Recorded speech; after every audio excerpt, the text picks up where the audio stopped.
Good evening and welcome to Cycle. On this program, we will give you the latest news on the economy and political situation in Mongolia. I'm your host, Anil Gamatar. The opening of a new terminal and plans to scale up operations will enable the Mongolian mining corporation's business recovery and boost its cash flow generation. However, negative rating action could stem from a slow pickup in operations at the new terminal or a delay in MMC's resumption of mining operations. The Kashon-Sukhat border between China and Mongolia has been repeatedly opened and closed since June 2021 in response to the evolving COVID-19 pandemic, with the resulting border throughput volatility pressuring MNC's cash flow generation ability. Border activity has improved since late September, with November average daily throughput reaching over 400 trucks, a swift pickup from October's average of 278 and September's 125. This has been supported by a new terminal, in which the MMC has a stake, starting operation in November. However, daily throughput at the border pulled back to 268 on November 30th from a 10-day average of over 500 a day after the World Health Organization identified the Omicron variant of the coronavirus as being of concern. Daily throughput will further decrease to around 200 trucks a day for the next few days amid stricter requirements to reduce human contact. The new terminal is configured for deliveries with minimal contact, so we do not expect its operations to be greatly affected by new COVID-19 outbreaks. The terminal's current capacity is 250 to 300 trucks a day, which we believe provides a floor to average daily throughput at the border. This means daily throughput is unlikely to drop to zero as it did before. The MMC has said it expects the new terminal to be fully utilized soon, with a capacity expansion to 18 million to 19 million tons planned for the near term. They believe the MMC's coal sales via the Kashon-Sukhat border will be less affected by fresh outbreaks of COVID-19 once capacity at the new terminal increases. MMC continued to make pre-sales when the border's operations were disrupted and is in process of delivering these orders. They expect the company to continue making pre-sales and increase the volume of pre-sales when logistics becomes more predictable, which should boost the cash flow. However, coal prices are currently highly supply sensitive, and we expect the inverse relationship to continue. The company resumed mining operations on a small scale with on-site employees on October 3rd and is looking to scale up its operations in December. The Mongolian economy is rebounding from its deepest recession in a decade, despite the lingering pandemic. The recovery is largely export-led, supported by the global recovery and base effects. Notwithstanding a continued economic support and a successful vaccination program, domestic activity remains weak due to the pandemic. Many workers, especially female workers, are leaving the workforce, perhaps permanently. Inflation has risen recently, but mainly due to the transitory factors affecting import prices. Policies were appropriately supportive during the pandemic. However, large untargeted and continuing fiscal, quasi-fiscal, and financial forbearance measures due to parliamentary measures have heightened macro-financial vulnerabilities, public debt has sharply increased, bank balance sheets and further weakened, and the Bank of Mongolia operational independence has been compromised. The government and the Bank of Mongolia have appropriately managed Mongolia's external vulnerabilities. Taking advantage of supportive global financial conditions, Eurobonds coming due in 2022-2023 were successfully rolled over on better terms. The Bank of Mongolia has opportunistically built its gross international reserves, aided by import compression and disruptions. Even so, international reserves are assessed to be inadequate given large external liabilities. The economic outlook remains strong, though uncertain. Real GDP is projected to grow by 4.5% in 2021 after contracting by 4.6% in 2020. In 2022-2023, Mongolia remains poised for an export-led boom, with growth expected to accelerate to 6.5 to 7% if export portals fully reopen and the Untitled copper mine is completed on schedule.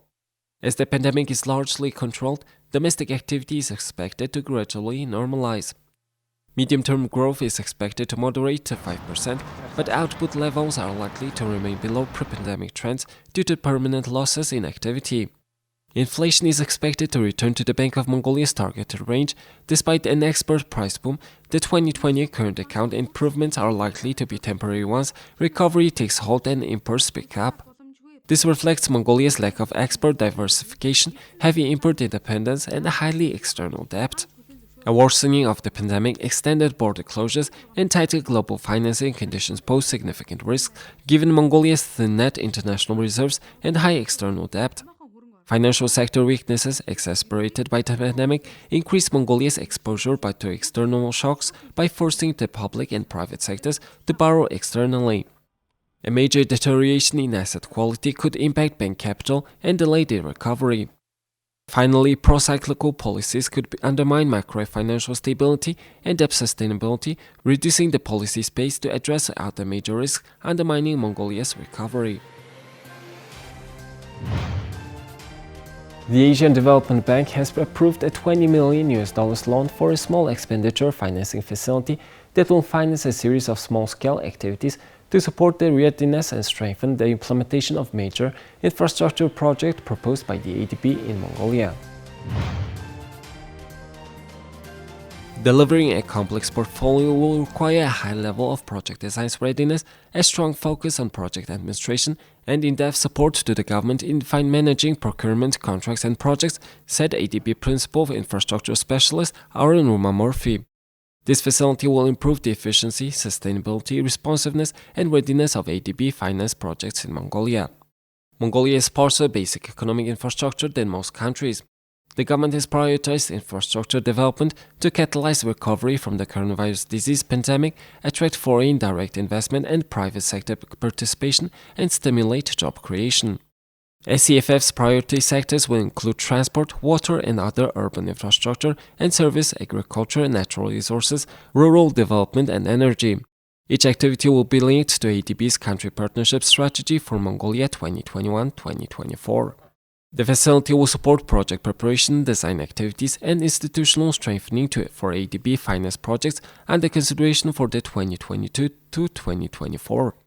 This includes Ulaanbaatar traffic management and other transport improvement, interventions, energy, export-oriented logistic improvement, management of the agriculture and livestock supply chain, and improvements in regional connectivity projects. The facility will also support pilot testing of advanced technologies and management approaches to reduce life cycle costs, such as smart traffic management in Ulaanbaatar, improve service efficiency and quality, and minimize negative environmental and social impacts. The facility will improve project efficiency and sustainability, building capacity and providing implementation support for new projects, institutional efficiency, governance improvement, preparation of safeguard documents, financial and economic analysis for ensuring projects,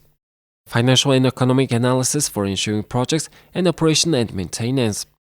The institutional arrangements for the proposed mass transit system in Ulaanbaatar is the first activity planned under the facility. Total project cost is $21.5 million to 2026, with $1.5 million counterpart financing from the government. Turkey's Hill Resources Board has approved a bridging budget of $75 million that allows the parties involved in the vast Untitled copper gold mine in Mongolia to progress the operation's underground expansion. The Canadian miner, in which Rio Tinto has a 50.8% stake, said the board's decision reflected the progress made in ongoing negotiations between the government of Mongolia, Rio Tinto, and the company. It also said the approved budget should be sufficient to sustain development work on the underground mine up to mid-January 2022. Turkey noted that while it believes the budget approval was a necessary and positive step, there can be no assurance that the board of Oyu Tolgoi LLC will approve any future crucial additional investments to continue progressing the mine's underground section. Shares in the company climbed on the news and were trading 2.5% higher at $15.2 in New York at the opening. Rio Tinto's chief executive Jakob Stausholm met last week with Mongolia's Prime Minister Oyu Tolgoi, aiming to iron out issues still threatening the future of the huge copper mine. The ongoing expansion of the project in the Gobi Desert has been plagued by delays and cost overruns, which have triggered the Mongolian government's ire to the point of threatening the revoke of 2009 investment agreement, which underpinned the mine development. Relations between Rio Tinto and Mongolia hit a low in August when an independent review rejected the mining giant's explanation for the project's delays and climbing costs. Mongolia's position is that Rio should cover cost overruns while debts accrued by Ulaanbaatar's share of the project should be fully removed. The Prime Minister reportedly wants Rio Tinto and Turkey Hill to revisit the economic benefits that the expansion will bring to the state's coffers. The latest estimate announced in October sees the underground mine kicking into commercial production not earlier than January 2023. Oyu Tolgoi is Rio Tinto's main copper growth project. Once completed, the mine's underground section will lift production from 125,000 to 150,000 tons in 2019 to 560,000 tons at peak output, which is now expected by 2025 at the earliest. By 2030, the operation would be the world's fourth largest copper mine, according to Rio Tinto.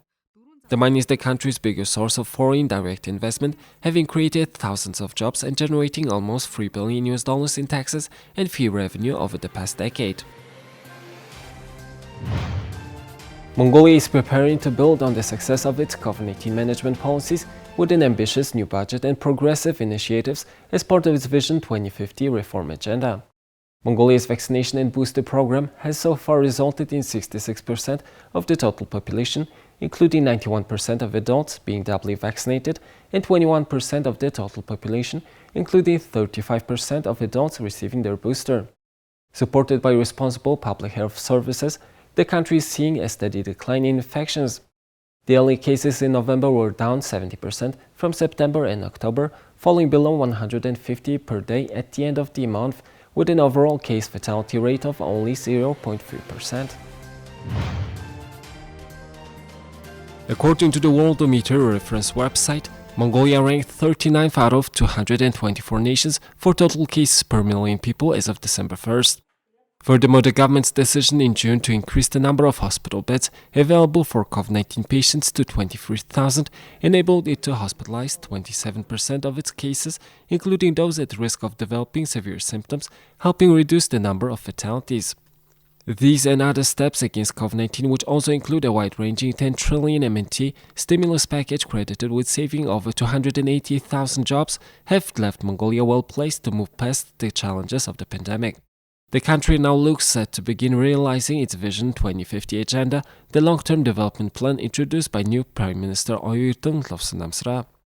As Mongolia marks 100 years of political independence following the 1921 Mongolian Revolution, Prime Minister Oyu has positioned Vision 2050 as a chance for Mongolia to achieve economic independence with a diversified economy, improved governance, green development, and improved quality of life, among other goals. Implementing Vision 2050's wide-ranging policies for Mongolia's economic and social development also received a boost in November with the ratification of Prime Minister Oyurtan's 2022 budget, which shows a spending increase of 4 trillion MNT over 2021. At the invitation of Chairperson of the Council of States of the Republic of India, Venkaiah Naidu, and the Speaker of the House of the People, Om Birla, the Speaker of Parliament, Chandrasekhar Gambchao, paid an official visit to India between December 1st and 5th. The Mongolian parliamentary delegation is on a 7-day visit to India from November 30th on the invitation of the Parliament of India. Union Steel Minister Ramchandra Prasad Singh has met a delegation from the Mongolian parliament and discussed the possibility of importing good quality coking coal from the landlocked nation. President Ramnath Kovind on Wednesday said India is fully committed to the timely completion of an oil refinery project in Mongolia, as it will greatly increase its spiritual neighbor's energy security. Welcoming a parliamentary delegation from Mongolia to India, he said the two countries share civilizational, historical, spiritual and cultural ties. The common values and ideals of democracy and freedom strengthen our bonds. As Mongolia's third neighbor and spiritual neighbor, India looks forward to continued cooperation to further deepen its strategic partnership with Mongolia, the president said. He expressed confidence that this visit will add to the vibrancy of India's and Mongolia's bilateral relationship, speaking about climate change. Kovind said that the impact of the climate change will be particularly higher on developing countries such as ours. It is imperative that we work together to address this common challenge, the president said. He was happy to note that Mongolia has decided to join the International Solar Alliance, a statement issued by the Rashtrapati Vahan indicated. Speaking about the development projects undertaken by India in Mongolia, the president was also happy to note that the progress on the oil refinery project in Mongolia, it said. He said this project is a symbol of strong cooperation and the strategic partnership of India and Mongolia. India is fully committed to its timely completion and as it would greatly enhance Mongolia's energy security, Kovind added. The delegation led by Untitled Chapter, chairman of the State Great Hotel of Mongolia, had also made a courtesy call on President Kovind at the Rashtrapati Bhavan here. Kovind said that Buddhism is a special connect between India and Mongolia. He noted that India's National Mission for Manuscripts has undertaken the printing of Mongolian Kanjur manuscripts. Iron ore and coking coal are the two key raw materials used to make steel through the blast furnace route. While iron ore is available in India, for coking coal the domestic players remain heavily dependent on imports. To reduce the dependence on a select group of countries for coking coal supplies in 2020, then Steel Minister Dharmendra Pradhan, on behalf of the Indian government, had initiated talks with Mongolia and Russia for importing the raw material. Around 85% of India's coking coal demand is met through imports. The Minister of Foreign Affairs of Mongolia, Mrs. Batizik, received His Excellency Dr. Rajkumar Ranjan Singh, the Minister of State for External Affairs of India, during his working visit to Mongolia. Foreign Minister Batizik noted with satisfaction the enhanced development of the strategic partnership between Mongolia and India in recent years and commended the close cooperation between the two foreign ministries. The Minister of Foreign Affairs of Mongolia, Batizik, received Rajkumar Ranjan Singh, the Minister of State of External Affairs of India, during his working visit to Mongolia. Foreign Minister Batizik noted with satisfaction the enhanced development of the strategic partnership between Mongolia and India in recent years and commended the close cooperation between the two foreign ministries. In addition, the Foreign Minister expressed her pleasure that the recent minutes of discussion on bilateral relations and cooperation with Jaishankar, Minister of External Affairs of India, in Nur-Sultan, on the sidelines of the CICA ministerial meeting have shown visible development, including the mutual recognition of COVID-19 vaccination certificates. The Minister of State of India, Rajkumar Ranjan Singh, reaffirmed his commitment to further strengthen the strategic partnership between Mongolia and India in areas such as security, trade, economics, science, technology, education, and culture. The two sides discussed the progress of the oil refinery project, which stands as a symbol of our strategic partnership and potential export of some mining products such as coking coal to India. As His Excellency Dr. Rajkumar Ranjan Singh is the Minister of State in charge of Foreign Affairs as well as the educational sector of India, the Mongolian side expressed hope that he would further expand the cooperation in the field of education. The Foreign Minister noted that we are committed to further strengthen our tradition of close collaboration on bilateral as well as in regional and international arenas. Munghuayr, Ambassador of Mongolia to the Republic of Turkey, was received by His Excellency Mr. Mevlut Cavusoglu, Minister of Foreign Affairs of the Republic of Turkey, on November 23rd. Munghuayr, Ambassador of Mongolia to the Republic of Turkey, was received by His Excellency Mr. Mevlut Cavusoglu, Minister of Foreign Affairs of the Republic of Turkey, on November 23rd. During the meeting, the two sides exchanged views on bilateral relations and cooperation with the focus on the outcome of the 9th session of the Mongolia-Turkey Joint Economic and Trade Committee held in Ankara on 15th through 16th November 2021. They stressed the importance of effective implementation of the outcomes of the Joint Committee meeting. Moreover, with a view to expanding and intensifying bilateral dialogue, they expressed their commitment to work on the exchange of high-level visits on a regular basis. Well, that's all for this episode of Cycle. We'll see you in 2 weeks' time. Have a nice weekend. Goodbye.